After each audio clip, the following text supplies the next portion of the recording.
Well. Shopping for a car? Yep, Carvana made financing a car as smooth as can be. Oh, yeah? I got pre-qualified instantly and had real terms personalized just for me. Doesn't get much smoother than that. Well, I got to browse thousands of car options on Carvana, all within my budget. Doesn't get much smoother than that. It does. I actually wanted a car that seemed out of my range, but I was able to add a cosigner and found my dream car. It doesn't get much... Oh, it gets smoother. It's getting delivered tomorrow. Visit Carvana.com or download the app to get pre-qualified today. You probably know the feeling. Sweaty, fast breathing, quick heart rate. That's a cortisol spike. It feels awful, and its imbalance is the cause of your anxiety. Rebalance Health's 3-part anxiety system helps address it at the root. Rebalance Health lozenges are natural and designed for optimal absorption, providing 24-hour relief. Live life fully without feeling like you're fighting for it. Get 50% off your first month with code CALM23 at rebalancehealth.com.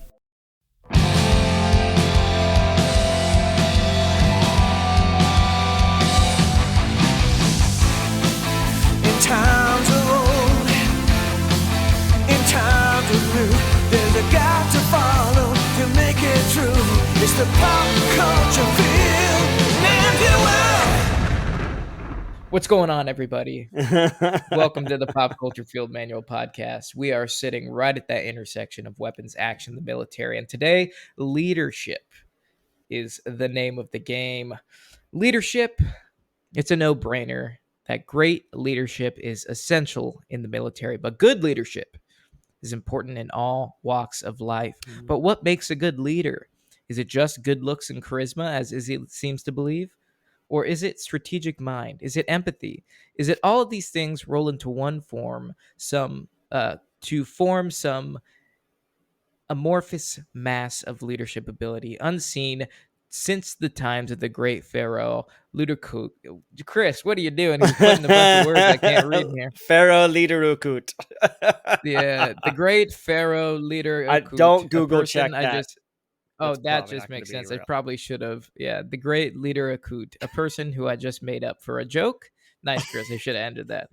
That's exactly what we're here to discuss today. What makes a good leader, and who are the best leaders in pop culture? So without further ado, let's start with that first question. So what makes a good leader, Izzy? I think somebody who can makes a good leader? I think somebody who can properly pronounce the word amorphous. Oh, okay. So I'm out of the running then, huh? No, Amorphous. man. Great leadership is the Army has a definition for leadership because the Army has a definition for everything.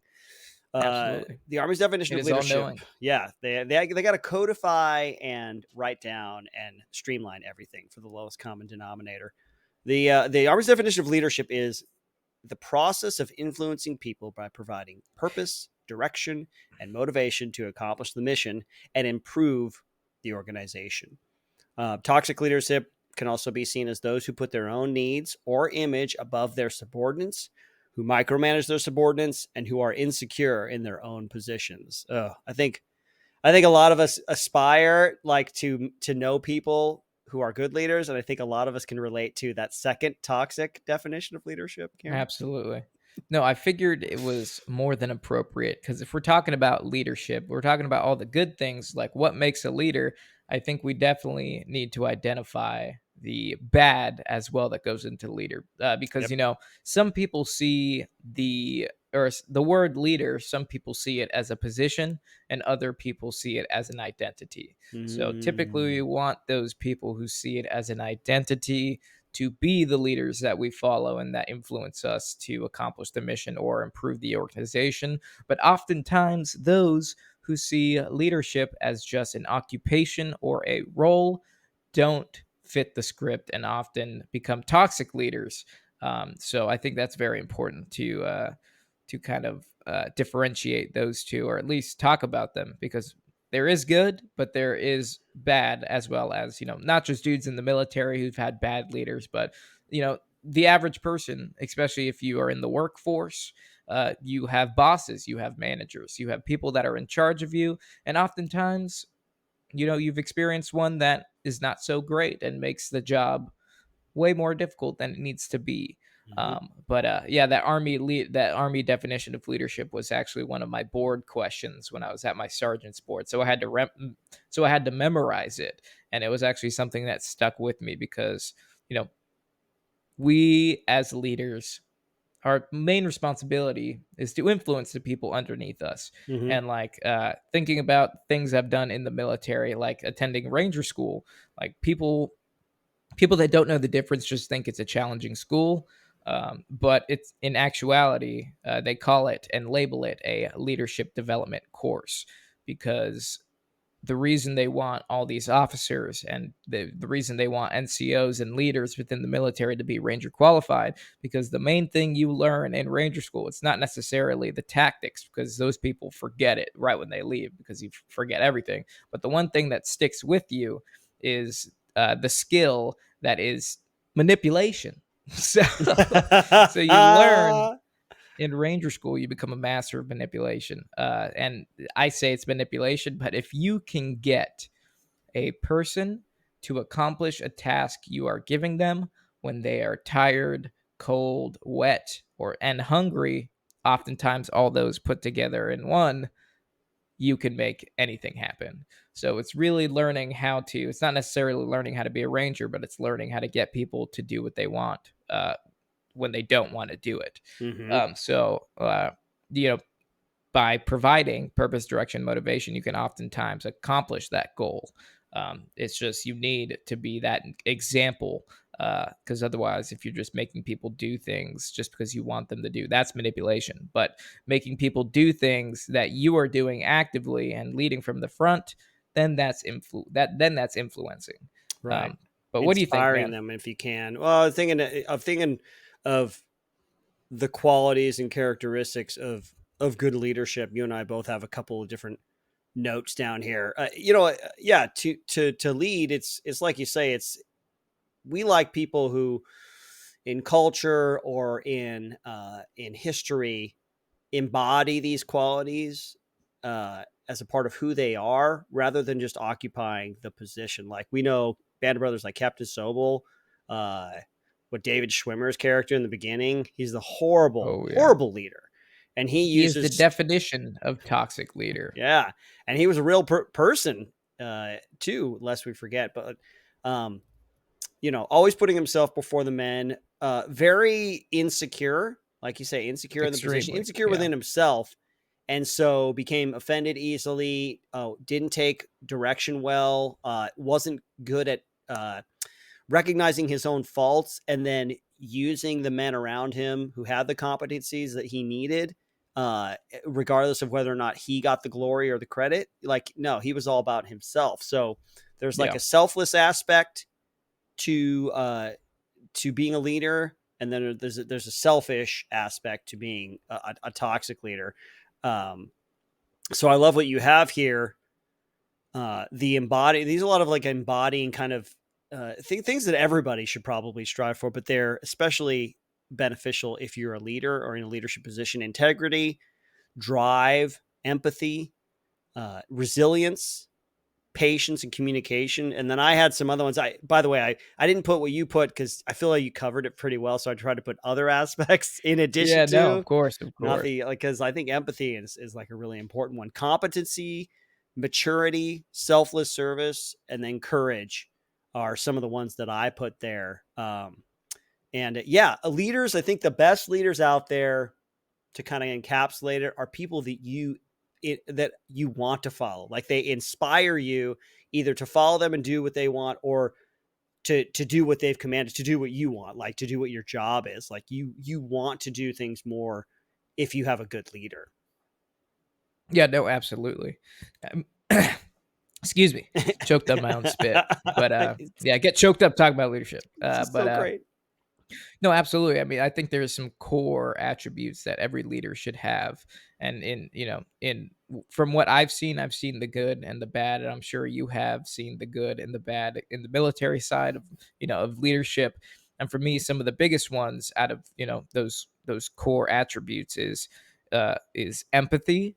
So being able to kind of shed that armor that you think you have because you're a leader, and being able to connect with the person you're trying to lead on an individual level. So, to me, whenever I was in charge of people, they weren't necessarily just subordinates to me. It's like you have to connect with them on an individual level, on an emotional plane, because at the end of the day, like, I don't want these guys to think I'm their boss. I want them to think they are the reason I'm doing what I'm doing. Mm. So to be able to empathize with people's situation, and I think that takes oftentimes a lot of maturity. Just like you put in yours, you put competency, maturity, selfless service, courage, etc., because there are so many attributes for a good leader. Right. But I think empathy is one. Communication, like, that's more of a skill than an attribute. But being able to effectively communicate, and communicate in a positive way, not in a negative way.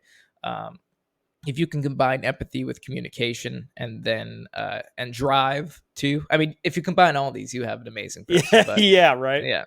yeah. I mean, there are so many aspects of what a good leader are, and if you have a few of these attributes, that's a great start, because we can always, just because you don't have these doesn't mean you can't work on them or work towards obtaining them. Yep.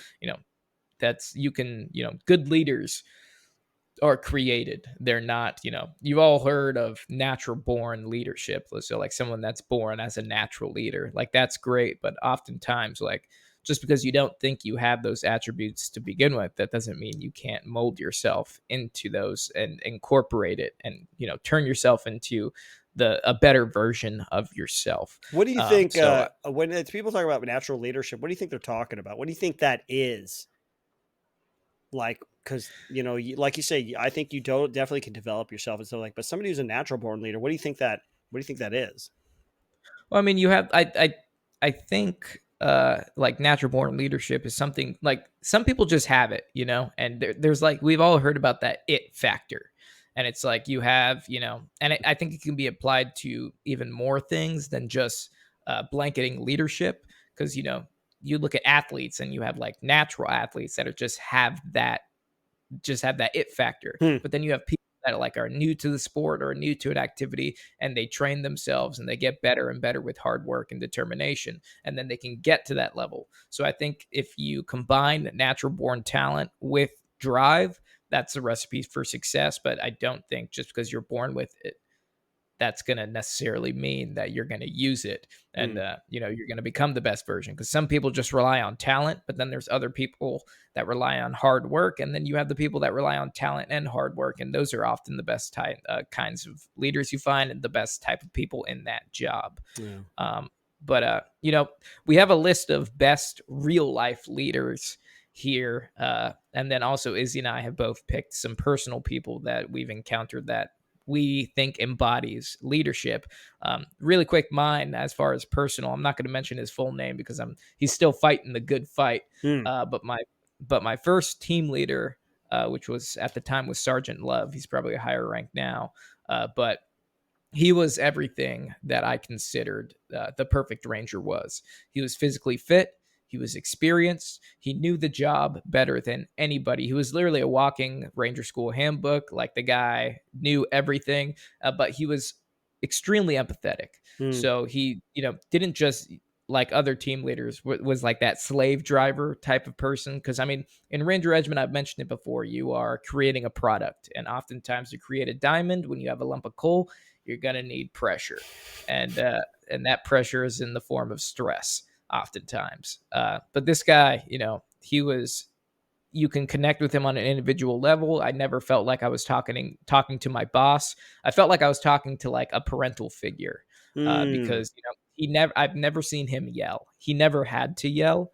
And, if we messed up, it was oftentimes a feeling of disappointment rather than, like, a feeling of fear that he's going to come back and mess me up or make me do a bunch of push-ups. It was never that. It was like we wanted to work for this guy because we respected him so much, not necessarily because of his position, just because he was assigned fire team leader. And I've seen that as well. But yeah, Sergeant Love was, like, one of the best leaders I've ever encountered in my, not just my military time, but, my time on this planet. What about you?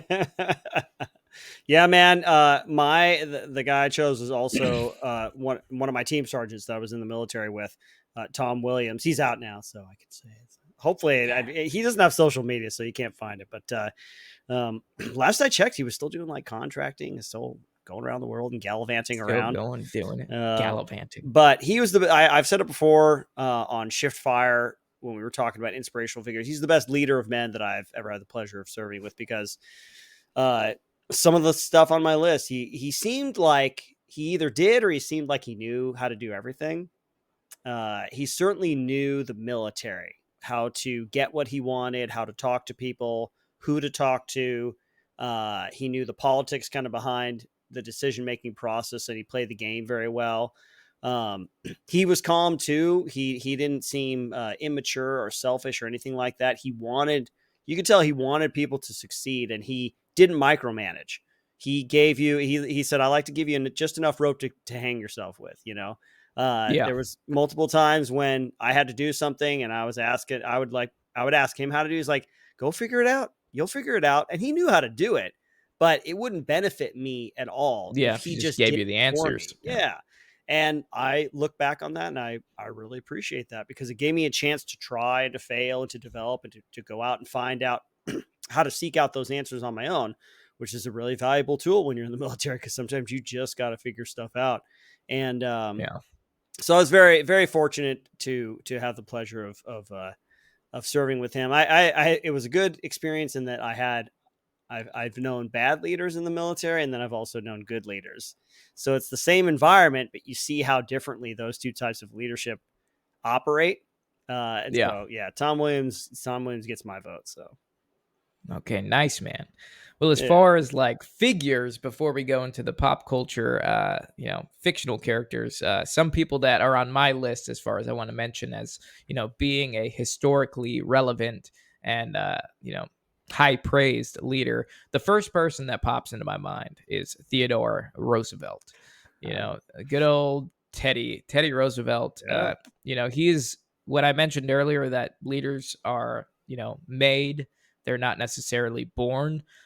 Teddy Roosevelt is, the greatest example of that. And he was one of the presidents that I actually pulled that quote from. And he strongly believed that, with hard work and dedication, anybody can be, you can do anything, because he was a great example. Because, Teddy Roosevelt, when we think about him, he was president very early on. He was the 26th president of our country. And, in his younger years, he had a lot of health issues. He was a scrawny kid. He had asthma. He was a very sickly child, but his father was such a positive leader and role model for him that it inspired him to like change himself. So even though he had asthma, he would like still, do sports, and he's picked up boxing, and they converted and he was really smart too, because he would be a bookworm and he just try to get all the knowledge. And, I did a biography on Theodore Roosevelt when I was in school, but, reading over some of the facts that I forgot is like his father, noticed that he was, training his mind so often that he's becoming very smart for his young age. But he's like, but his father told him, he's like, you've mastered the mind, but now you need to master the body, because with a strong body comes an even stronger mind. So his father, influenced him to start, working out and building himself, because he built his brain, but now he needs to build his body. So they converted the second story of his house into a gymnasium where Teddy Roosevelt would work out until he became strong. And then, he's a great example of a selfless service type character. Teddy Roosevelt has always been heavily involved in, service positions. So not only was he in the military during the Spanish-American War, where he led the Rough Riders in combat, he was also the police commissioner for New York City before he became the president. And the funny thing about Teddy is he didn't run for president. He was the VP to McKinley, and then McKinley was assassinated. So he took the presidency through an opening in the position, and since he was VP, he got the position, or I'm pretty sure he was VP. So he didn't run. He didn't, want to be the president in my mind. Hmm. But that position, is obviously one of the most paramount positions in our country, is to lead the rest of the country. So he took over. He was at the time the youngest president in history, and he, through his leadership, the country, regardless of his political affiliation, because he believed in doing what was morally right, rather than what was politically acceptable with his party. So he was part of the Republican Party, but some of his policies were progressive, and it pissed off some Republicans. But to him, it was more about doing what was right for the common man, as long as he respected the Constitution and the law. So he Hmm. would do what was right for people within his limitations as a government official. So he never went against the Constitution. He never, went against, putting things into law that we see a lot today that, is kind of touchy on taking away any rights or freedoms that we are Yeah. given in the Constitution. So for me, it is, thinking of leaders in real life that you can look up to, Teddy Roosevelt was on my list hardcore, first and foremost.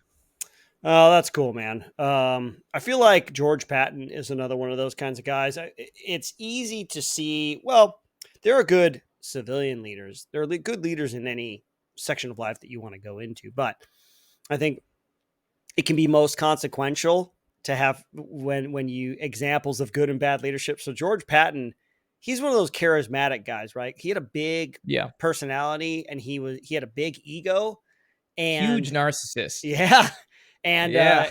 there's something to be said about figures in history who are big and loud and bombastic, but also competent, right? Because like Yeah. if you don't back it up in some way, you're not going to be in a leadership position for very long, because you're going to be seen as a fraud. But George Patton, I feel like sometimes leaders show up there and they are for that time. Like they are the perfect guy for that instance and that time in history.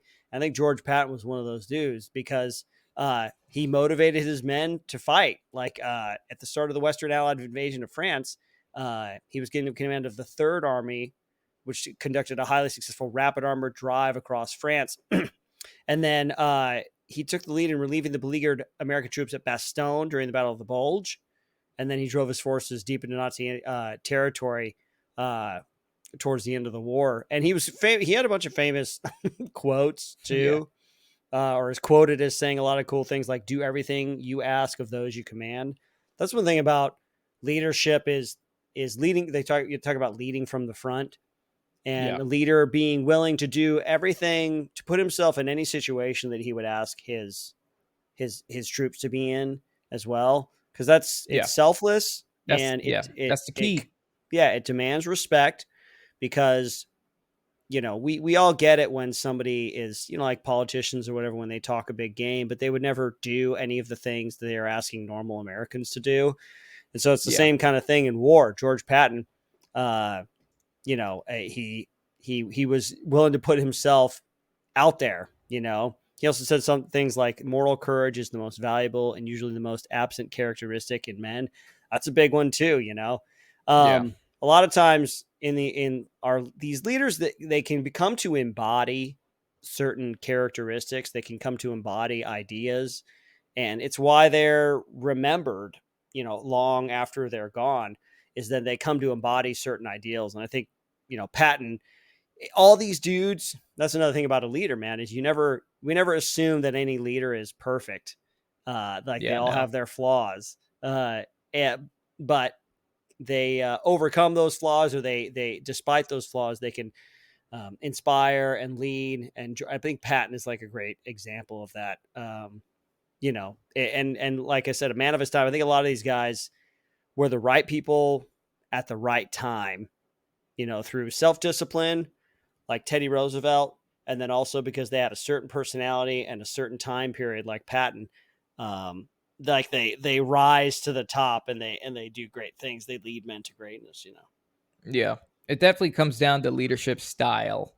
And, I would love to talk about this because obviously we've encountered different leaders, and you could have great leaders that have different styles, and it depends on what the goal of the organization is and how best you can achieve that as a leader.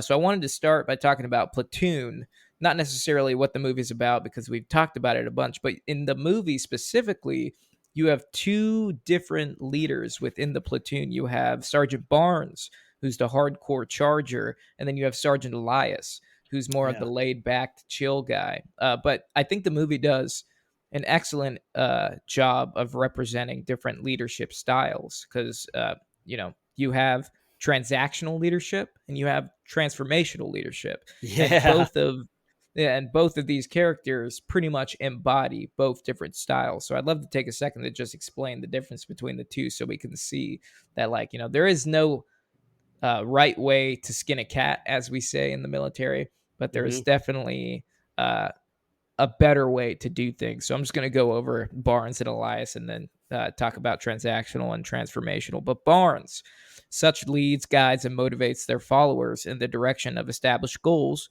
by clarifying role and task requirements. So that's, to me, is kind of like that, task condition standard guy, very by the book. Yeah. So the followers of such leaders simply obey orders. Such leadership is necessary within the military since failure means the loss of lives.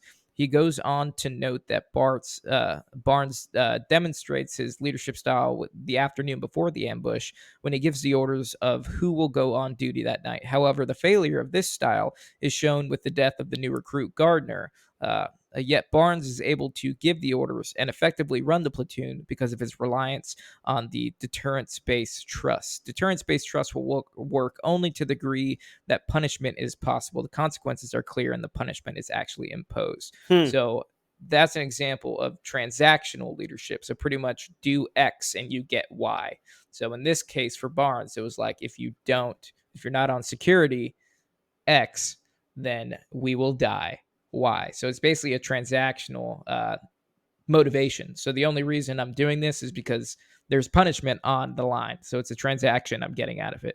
But on the other hand, the flip side with Sergeant Elias, he contrasts with a charismatic type of leadership style, which provides followers with the meaning by constructing and communicating a vision or image that articulates followers' values while allowing them to express their identity through a shared collective vision. Huh. Elias displays two key attributes of charismatic leader: extraordinary behavior and acting as an agent of change. As that change agent, it is Sergeant Elias's challenge to Sergeant Barnes in the village scene with the little girl and reporting it to the captain. His extraordinary behavior is shown in his what is that freaking word? Prescience. In his prescience of knowing where the enemy will come from, how to outflank them, and his superhuman effort to take on a seemingly entire Viet Cong arms by himself. Prescience. So this is more of that transformational leadership that, this is what I think a true leader is going to be. That's the one that inspires you. That's the one that influences you. That's the one that you would want to trade positions with if you had the opportunity to do so. I think for me, one of the best signs of a good leader is somebody that I would want to trade lives with. So, if I see like a in terms leader of how that they conduct themselves or the things that they've done. Exactly, just how they conduct themselves as a leader, how many people respect them, how many people believe in them. So as a leader, when I'm seeing people in leadership positions, I gauge how good of a leader they are based on my reality. Is if I had to be that person, would I want to trade places with that individual? And if the answer is no. Well. Shopping for a car? Yep, Carvana made financing a car as smooth as can be. Oh, yeah? I got pre-qualified instantly and had real terms personalized just for me. Doesn't get much smoother than that. Well, I got to browse thousands of car options on Carvana, all within my budget. Doesn't get much smoother than that. It does. I actually wanted a car that seemed out of my range, but I was able to add a cosigner and found my dream car. It doesn't get much... Oh, it gets smoother. It's getting delivered tomorrow. Visit Carvana.com or download the app to get pre-qualified today. At Granger, we're for the ones who specialize in saving the day and for the ones who've mastered the art of keeping business moving. We offer industrial-grade supplies for every industry with same-day pickup and next-day delivery on most orders, all backed by real people ready to help. So you can get the right answers and products right when you need them. Call, Click Grainger.com or just stop by. Grainger, for the ones who get it done.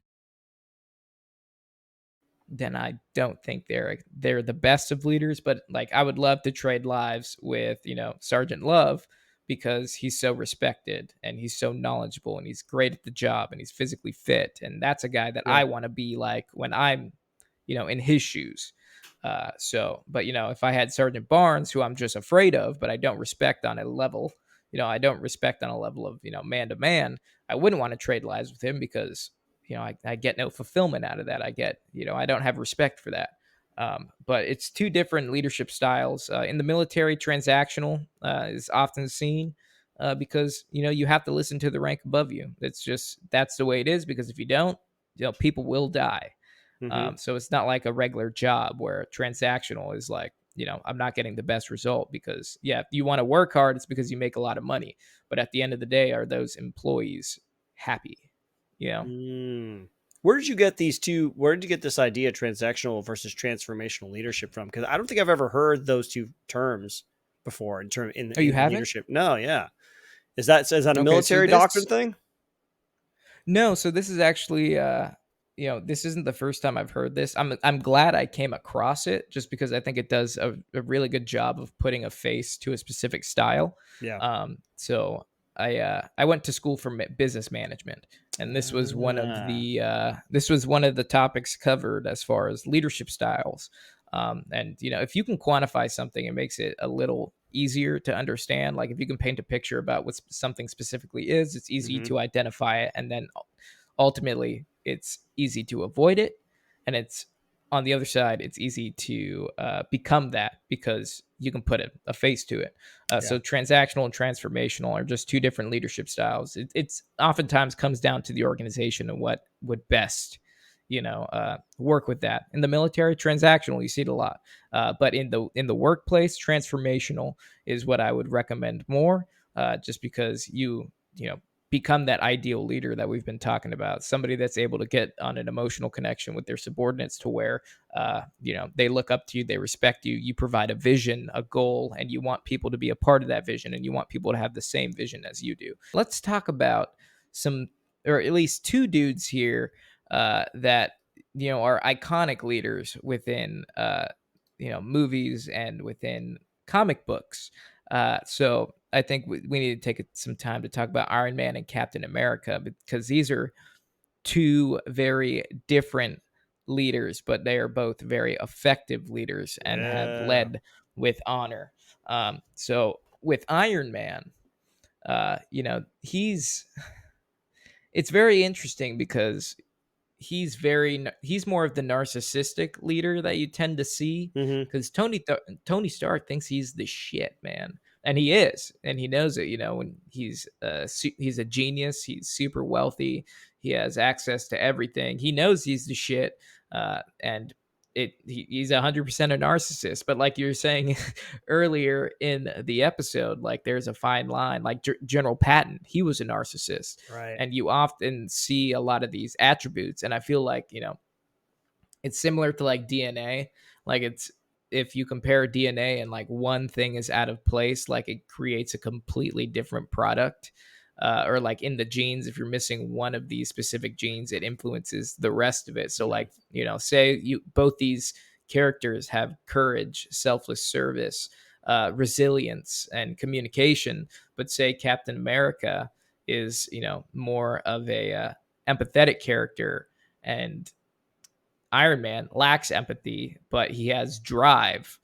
So like, you're now seeing two completely different products that are both still effective, but just because of the absence or of the inclusion of one attribute, you have something completely different. But they're both extremely effective. Iron Man, is more of to me he's more of the narcissistic type leader, but still gets the job done, and he does care because obviously he sacrifices his entire life in the Marvel, in Endgame. But then you have Captain America, who's more of that servant leader that will do whatever it takes to make sure his friends are okay. Like Bucky, when he finds out Bucky is alive, he goes to hell and earth and creates basically an entire civil war.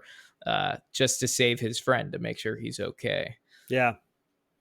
Yeah, that's good, man. It's good example of two leaders that embody some, but maybe not all the characteristics at the same time. Like maybe they embody them at different ways and at different times. I feel like they both developed too over the course of their time on screen, you know, kind of the first 4 phases or whatever of the MCU all the way up through Endgame. They both kind of have a change. Iron Man, I think, develops from totally self-focused and narcissistic to more self-sacrificial and more giving, more empathetic. And then Captain America, he goes from, completely selfless and totally kind of like uber patriotic to, I don't know. He's very kind of like, obviously he's like the classic kind of nationalistic kind of hero in the very beginning, and that's great. But I think I feel like as the movies go on, and it could be a good or a bad thing, but he, is like I don't know. He's always loyal and stuff like that. But I'm trying to think like, does he become a little bit more cynical? No, I don't know if he becomes cynical. He becomes I guess it's more like a broad kind of, I don't know, you could say like humanistic or like his care for people in general. Like he's not so much about America, whereas he is about like everybody, Yeah, he becomes more humanitarian type. Yeah, instead of just like America. Yeah, like in Civil War, America first. Or even what is it? Winter Soldier in Civil War. He's more kind of, I guess you could say, like more libertarian. So maybe we're not talking about so much like leadership styles as like personal worldviews, because he's all about like the individual liberty and individual freedom. And then when they try to bring the whole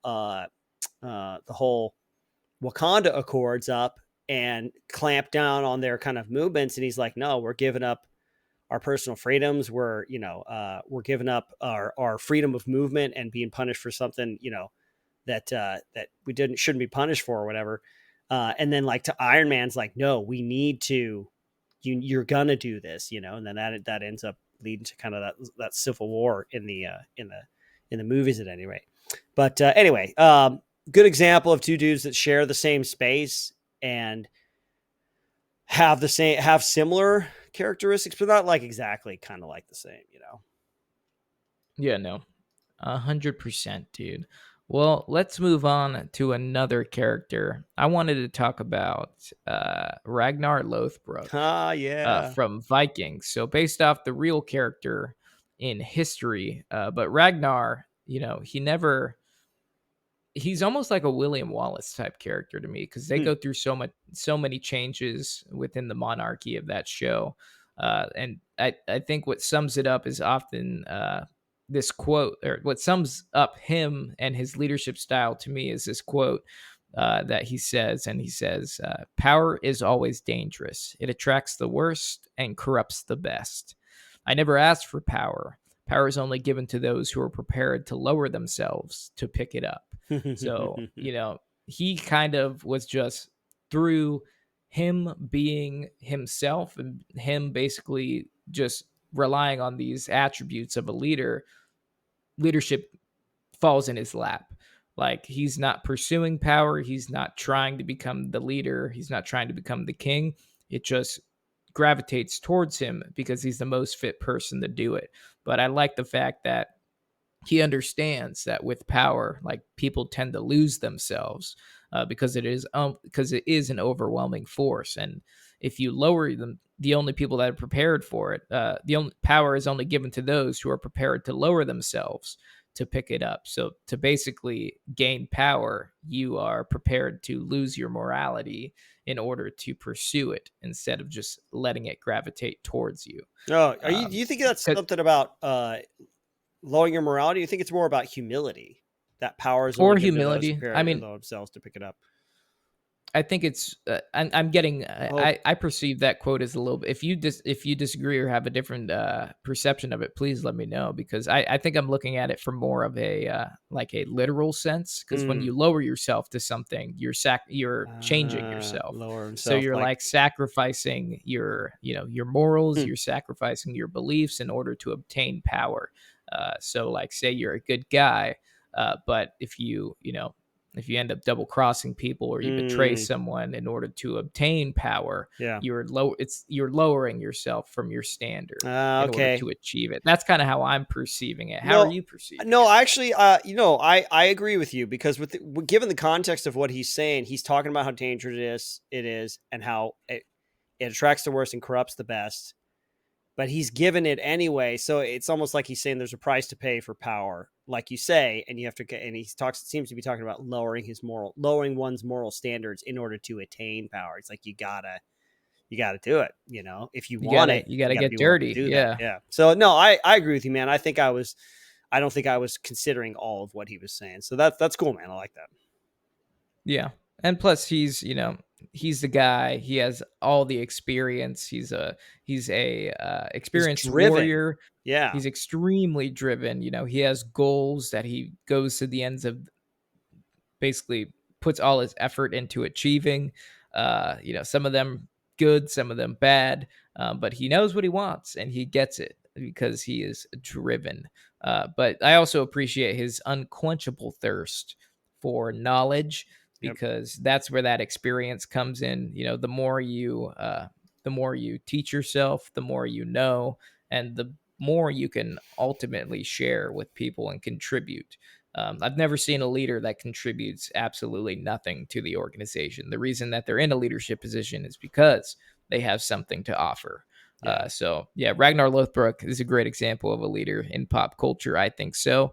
What about you, man? Who do you want to talk about? I want to talk about Captain Picard, man, from the Star Trek: The Next Go for it. Generation. I grew up watching this series, man. I think it went from like 1988 or 89 until 95 or 96. I think they did like 7 seasons.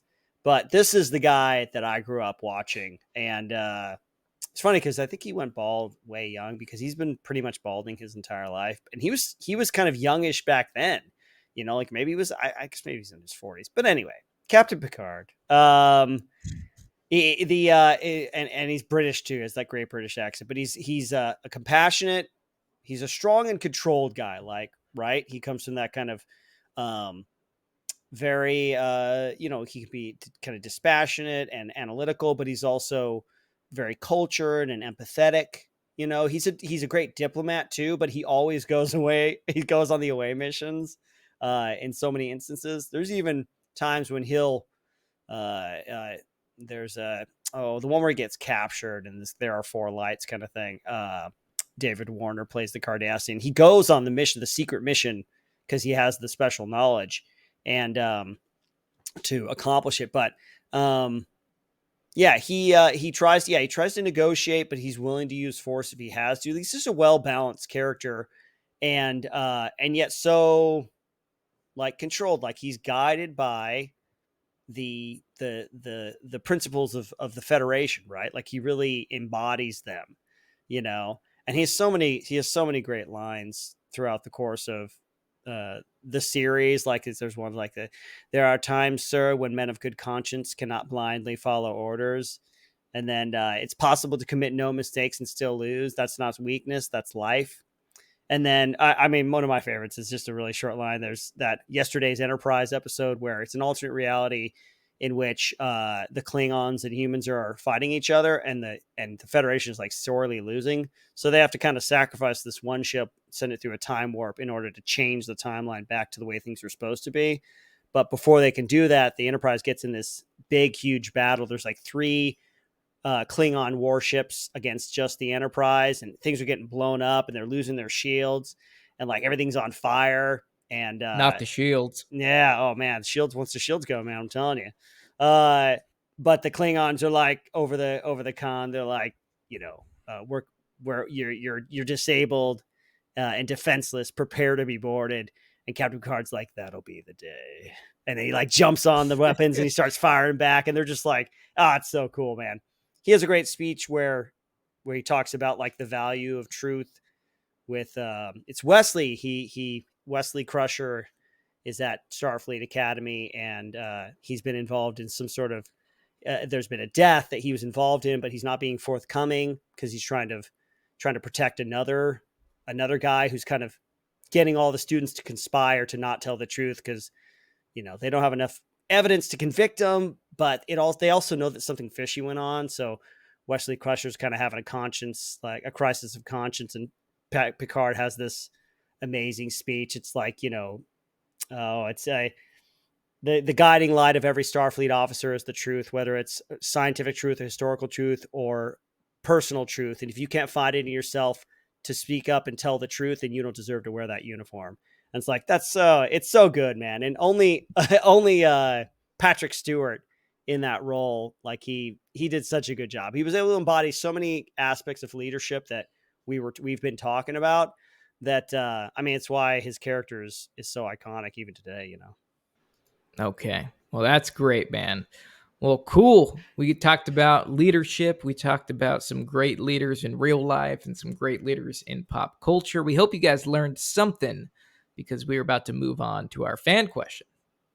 Yeah. And this isn't actually a question per se, but it's a half comment and half shout out because this is really cool. And we'll definitely have a follow-up answer for this later on. But it's a comment that somebody sent us through email. You can send us emails at pcfmpodcast@gmail.com. We definitely read those. He says, I'm a financial professional and a fangirl. I love you guys. Well, thank you. Oh, we didn't even know girls listen to this podcast. Yeah, she's the one. But my VP has beaten cancer 6 times. She is a warrior. Her battles are for life and death. I assume this isn't what you were expecting in terms of warriors when you talked about them. We had a warrior episode, but I'm happy to elaborate if you're interested. Debbie, we absolutely want you to send us the rest of the story. Please do, because we're definitely interested. Like there are warriors and there are warriors. Like we have pop culture examples of great warriors because they embody ideals that we would aspire to. And then there are people like this VP, this boss here who has beaten cancer 6 times. That's pretty incredible, man. Because that is pretty incredible. I've had family who's dealt with cancer, and it is not easy to get it even once. Yeah, let alone 6 times and have to go through the process because, you know, treating cancer isn't an easy thing. I've seen Breaking Bad. It can be extremely challenging. So to go through that 6 times, that requires a hell of a lot of resilience. So shout out to your boss, Debbie. That is a great story. We'd love to hear more. Thank you for sharing. That's awesome. Yeah. Now, all right, man. We have, before we wrap it up, in good old PCFM passion and good old passion and fashion, baby. Walking and talking, passion, and passion, walking and and talking, passion, fashion and passion. We have a game, and I am the game master, Izzy. So this little game is called Following the Leader. To stay on topic, I'm going to give you the name of an army or force or people, and you tell me who their leader was. This can be real or fictional. Good Pretty game. easy, huh? Way to go, Chris. Yeah, no, it's Way to go, very Chris. clever. Excuse me. Very clever. And if you're ready to go, we will begin. I am ready. Okay, perfect. So for the warm-up, remember, I'm going to name an army, force, or people, and you just tell me who their leader was. So for the warm-up, who is the leader of the Galactic Empire? That would be Emperor Palpatine. All right, you seem to get the gist of this game. That is correct.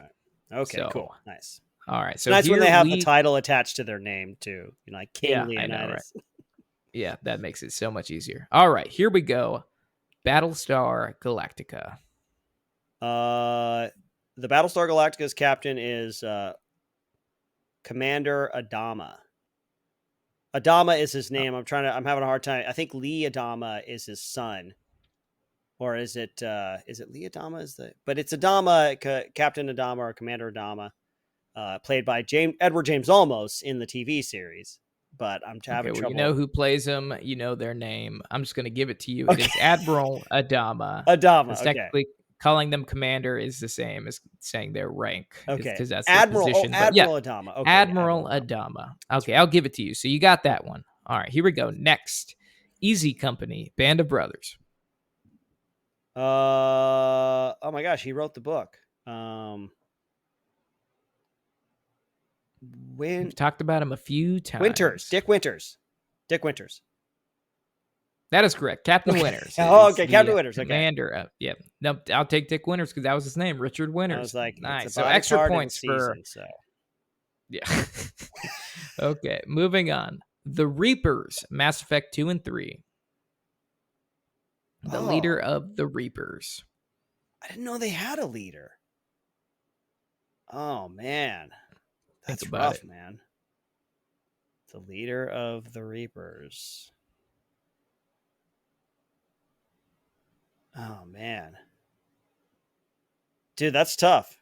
I played this game, the Legendary Edition. That's what I was thinking of. I played the Legendary Edition. The leader of the Reapers in Mass Effect 2 and 3. Well, there's what is it?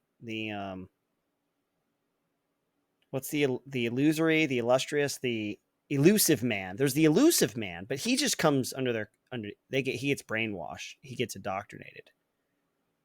Dude, I don't know, man. Okay, I'll give you 5 more seconds to think about it. The Reapers, they take over that robotic race. Time's up. Okay. Well, I'm just gonna give it to you, buddy. It is Harbinger. Harbinger. Okay. All right. Yeah. You know okay. who that is? Makes sense. No, I've just drawn a blank actually. Okay, well, you guys let me know. Let me know. Get a hold of me on Instagram and let me know who is the leader of who's Harbinger and the Reapers. Okay. All right. Moving on. We're about halfway done. So, leader of the Kingdom of Rohan. Theoden King. King Theoden. Theoden King. Theoden King. Correct. King Theoden. Remember the line, you know? Yeah, literally. All right. Awesome, man. I actually just watched the extended version last night. Okay. Did you hear that people are clamoring for like a Jackson cut of Lord of the Rings? Yeah, that's going to be is this a new cut of Lord of the Rings? Yeah, well, people were saying, I don't know if it's like a serious thing or where I heard it from, but like what if Peter Jackson went back and recut the Lord of the Rings movies to be like as long as he wanted them to be like a 24-hour film? I hope they would totally because the extended versions, I totally forgot about them. So they make the movie 10 times better. Totally. Because there is so much that if you've seen the regular version and then you see the extended version, there is so much that they cut out that just blends the story together even more and makes it like seamless. So like if you're gonna watch the movies, watch the extended movies because there's a lot in there that you don't even realize that you're missing until you see it, and then you're like, this is so much better. Yeah. Okay. All right, almost done here. 3 more. Who is the leader of the Umbrella Corporation? Well, it's not Wesker. He works for Umbrella. I mean, Oswald E. Spencer was the guy who started the Umbrella Corporation. So I'm gonna go with that because it's been my email. Spencer. Oh God, I don't want to get my email out. Anyway, we can maybe cut that out or not because I didn't say the whole thing. But Oswald E. Spencer started Umbrella Corporation. Wesker just works for them. So anyway. Okay, Oswald E. Spencer, final answer? Yeah. You are correct, my friend. It is indeed Oswald E. Spencer. So way to go with your gut and almost give away your email. So people address. Can reach out to you. Yeah, so you can get scammed. It's not the worst All thing right. ever, I guess. Moving right along, almost done. Who is the leader of the Deep Space Nine? Captain Benjamin Sisko. Ben Sisko. Okay, you are correct. Commander Benjamin Sisko. What is Deep Space Nine from? Deep Space Nine is Star Trek. That's a Star Trek series that came after The Next Generation. It was actually a space station, which was kind of a switch instead of being a ship. Then it was Voyager. Then what was the one with Scott Bakula in it? It's been a long road getting from there to here. I can remember the song, but I can't remember the title of the show. Anyway, it was really good. That's the one. Deep Space Nine is where they started going a little darker in their writing. I think it's the same writer who ended up doing Battlestar Galactica after that. Super real, like hard hitting, like morally gray kind of episodes and moral choices as they were fighting the Dominion, which was like a big threat in the show. Anyway, Ben Sisko. Anyways, Ben Sisko. Okay, long-winded. Yeah, you're right. Okay, so finally, let's see if you get this one. You're doing quite well, but I don't know if you're gonna get this one because I didn't even know. Who is the leader of the Expendables? I mean, it's Sylvester Stallone, right? Do I have to come up with his character's name? Yeah, you need to know his character's name. Oh God, I don't know. Which I was like, I didn't know his name. Yeah, I don't know. Me? Yeah, when is it ever significant? When do they ever say his name? And when is it ever like? I don't know. But I don't know his name. But it's Sylvester Stallone. So give me a second. Let me. Looking around the room, looking for objects. Looking for inspiration. It's he's Lighty Mick Xbox. Okay, I'll give you the first name is also the name of a purple dinosaur. Barney? Barney. And then the second for his last name, the hint I'll give you is this is a department store that offers discounts on designer clothing. Barney TJ Maxx. Barney Marshall? Ben Marshall? What? One more. Barney. You go to TJ Maxx, Marshalls, or Barney Penny. Barney Sears. Barney Sears? No. Barney Ross. Barney. Go to Ross. Oh, I got it at Ross. We're gonna go to Ross. Yeah, so his name is Barney Ross. Okay. So it is Sylvester Stallone's character, but unfortunately you didn't get his name. So I'll give you half credit, but cool, man. All right. That's all the ones I got for you. You did well. You did very well. All right, well, good. I'm glad you enjoyed that. And more importantly, I hope you people listening to this podcast enjoyed this episode about leadership. A lot of good attributes were talked about. A lot of great characters were mentioned that embody the spirit of the leader. If you guys have any comments or questions on the episode for us, like Izzy said earlier, make sure you send us an email or an Instagram message to the PCFMpodcast@gmail.com or on PCFM Podcast on Instagram.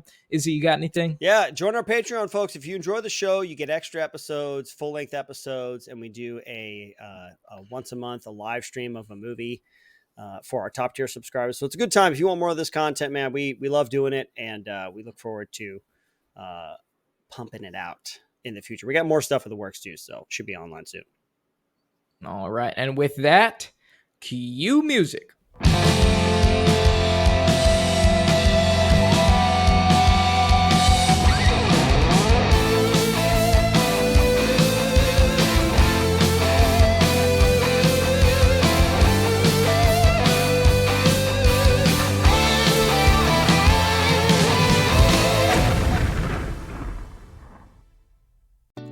Well, shopping for a car? Yep, Carvana made financing a car as smooth as can be. Oh, yeah? I got pre-qualified instantly and had real terms personalized just for me. Doesn't get much smoother than that. Well, I got to browse thousands of car options on Carvana, all within my budget. Doesn't get much smoother than that. It does. I actually wanted a car that seemed out of my range, but I was able to add a cosigner and found my dream car. It doesn't get much... Oh, it gets smoother. It's getting delivered tomorrow. Visit Carvana.com or download the app to get pre-qualified today. With Lucky Land Slots, you can get lucky just about anywhere. Dearly beloved, we are gathered here today to... Has anyone seen the bride and groom? Sorry, we're here. We were getting lucky in the limo and we lost track of time. No, Lucky Land Casino, with cash prizes that add up quicker than a guest registry. In that case, I pronounce you lucky. Play for free at LuckyLandSlots.com. Daily bonuses are waiting. No purchase necessary. Void where prohibited by law. 18+. Terms and conditions apply. See website for details.